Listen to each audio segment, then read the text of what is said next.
Je m'appelle Rodolphe Gouin, je suis directeur de la Fondation pour la recherche de l'AP-HP, l'assistance publique des hôpitaux de Paris, depuis le mois de juillet simplement dernier, donc ça fait 9 mois maintenant.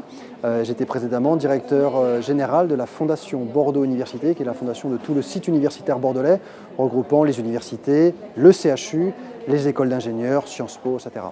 Ça fait maintenant à peu près 8 ans que je suis dans le secteur du fundraising et notamment pour la recherche.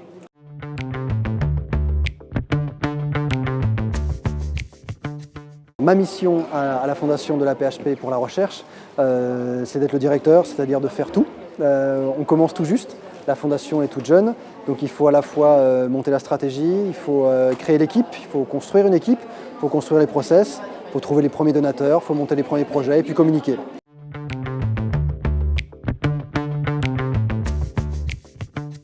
C'est vrai que l'AP-HP est quand même une grosse maison, 95 000 salariés, 8,5 millions de patients tous les ans. Mais en même temps, le défi est considérable. D'abord parce qu'on se dit qu'on a une marge de progression en partant de zéro qui est considérable, justement. Et puis, on a quand même, dans le secteur hospitalier, on en parlera peut-être tout à l'heure, mais on a quand même une habitude, une tradition du mécénat. Depuis des siècles, les hôpitaux reçoivent des legs, reçoivent un certain nombre de dons. Il faut qu'on recrée tout ça pour l'hôpital public, ce qui n'est pas sa vocation, ce qui n'est pas son habitude. Mais on sent que quand même dans les gènes d'un certain nombre de médecins notamment, le rapport au fundraising est bien ancré.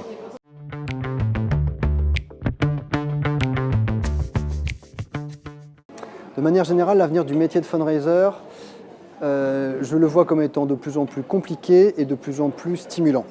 De plus en plus compliqué parce qu'il va falloir être de plus en plus intégré dans l'ensemble du développement des ressources. C'est-à-dire que le fundraising n'est plus simplement une manière de collecter de l'argent parmi d'autres. Il faut que tout s'articule. Quand on monte des projets aujourd'hui, on est quelquefois en cofinancement de financement public ou d'autres financements privés. Donc le fundraiser doit être à l'articulation de l'ensemble du développement des ressources. Ça, c'est la première difficulté. C'est-à-dire qu'il faut acquérir d'autres compétences que simplement la collecte. La deuxième difficulté, mais qui rend les choses extrêmement enthousiasmantes, c'est qu'aujourd'hui, on est dans une culture de l'impact. Les donateurs attendent non pas qu'on lève des fonds, mais qu'on dise en quoi on a changé le monde. Et changer le monde, ça veut dire regarder ce qu'on fait avec cet argent, ça veut dire s'assurer que l'argent est bien employé pour monter des projets qui marchent, qui fonctionnent, et c'est sur ces projets-là qu'on communique après. Donc on a aujourd'hui non seulement de la collecte, mais également de la gestion de projet et de la communication indispensable autour du fundraising. C'est compliqué, ce sont d'autres métiers qu'il faut intégrer, mais qui sont extrêmement stimulants. Puis la dernière difficulté, mais qui à nouveau rend les choses particulièrement excitantes, c'est qu'on multiplie toutes les technologies aujourd'hui de collecte, de sollicitation.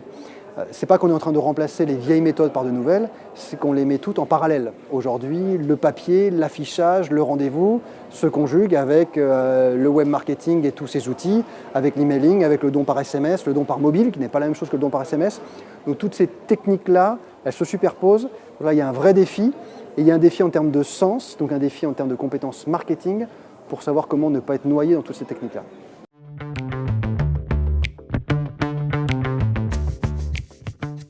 L'avenir des fundraisers dans le secteur hospitalier, j'ai envie de dire qu'il est plutôt positif. D'abord parce que c'est un marché émergent.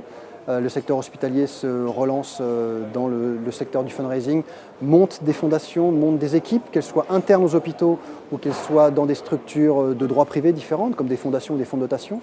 Aujourd'hui, ça se multiplie. On voit des recrutements qui arrivent dans un certain nombre d'hôpitaux, que ce soit à Paris ou en province. Donc je pense qu'il y a beaucoup de travail à faire, il y a beaucoup d'attentes. Les défis sont importants, mais il y a de jolies choses à faire.